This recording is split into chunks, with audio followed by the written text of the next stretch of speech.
Ms. Scanlon. Thank you. Thank you all for your testimony today, and thank you, Chairman McGovern and Ranking Member Cole, for holding this hearing. It's certainly not often we have such a unique opportunity to really probe into history and a lot of really fundamental questions.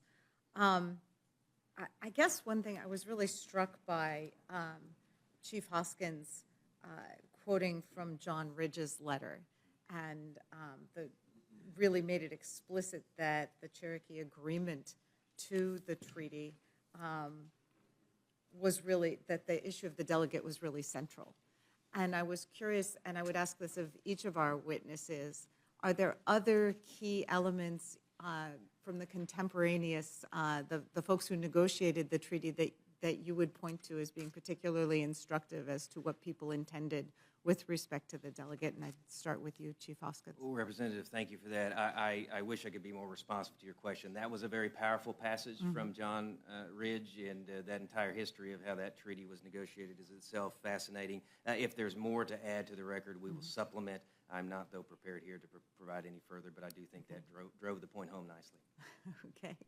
And Ms. Schwartz, is there anything, including you can point us to the particular parts of the CRS history or CRS report, if that's easiest?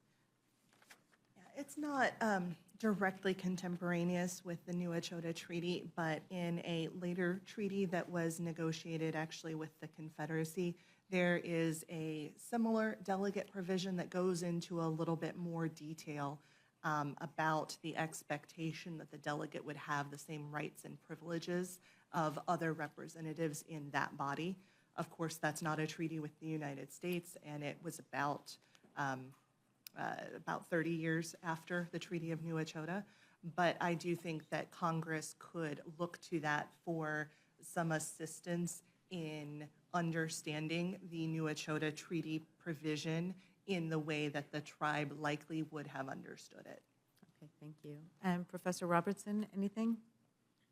Yeah, I'm not sure I can add much to that, except in terms of, I think your point is absolutely on the money. And I think in terms of the importance, it's maybe helpful to look back to the 1830 Dancing Rabbit Creek Treaty, with which the New Echota negotiators would, of course, have been familiar. And I think the difference in language must reflect their intention that this right be more precisely articulated. And I think that's a reflection, must be again a reflection of the nation's or the negotiating team's, at any rate, commitment to securing the delegate right. Thank you. One more question, Chief Hoskin. I guess, can you just tell us a little bit about why now? Why the push now? What is the importance to the Cherokee people of seating a delegate at this time, and what you think that can accomplish? Well, personally, I feel duty-bound to assert every single right of every single treaty we have, because I know that our ancestors paid a dear price for it. And I can't imagine leaving this office of principal chief without doing everything I can to hold the United States accountable for that as a measure of justice. The council members are here behind me, and I don't want to speak for them, but they have echoed this in my conversations with them. The why now gets back to the question of why not 100 or 2 centuries ago, and of course I went through the history. The Cherokee Nation, this is what I want Americans to understand. Yes, 2 centuries we had this right, but did we possess it in a real way? We didn't possess it in a real way when the government of the United States suppressed our institutions almost out of existence. We are now, again, I'm thinking back to my grandfather. He would be awestruck that his grandson is in the Rules Committee of the House of Representatives asserting a treaty right that his ancestors were at least around for and suffered for. And so I think why now? Why not now? Okay. Can I respond to my friend very quickly? Just to make a point, this is not unusual. I mean, we've had settlements with the United States of America and various Indian nations about the United States' failure to sustain its treaty rights decades after, tribe after tribe have asserted. And historically, politically, for reasons that ought to be embarrassing to all of us, those were not kept at the time, but later was recognized, yeah, we did the wrong thing.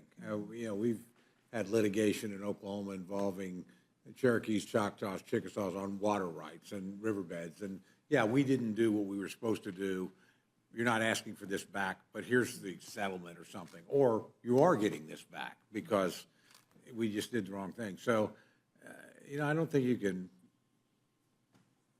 guilt people for not doing something in a time period that was impossible to do, but maintaining the right to do it when they had the opportunity to do it. And I think that's what we're wrestling with here. But again, I certainly understand asserting rights after the fact because they were there, but people just knew, okay, we're not going to get that. They agreed to it, but they're not going to keep their word. But now it is a different time, and the government of the United States, as my good friend the chief said, in recent years has done a lot in various areas to correct some of the inequities of the past. And I think of that in our own constitutional history. All men are created pretty equal or pretty clear, but when they wrote it in 1787, didn't apply to women, didn't apply to black men, yellow men, red men. We figured out over time, hey, that's what we wrote. And that's the implication. And I think that's what you're looking at here. But again, that's just my opinion. I thank my friend for allowing me to insert myself. Certainly, and really appreciate everyone's testimony on helping us figure out a path forward, because it certainly seems like we need to take that path. Thank you. Yield back.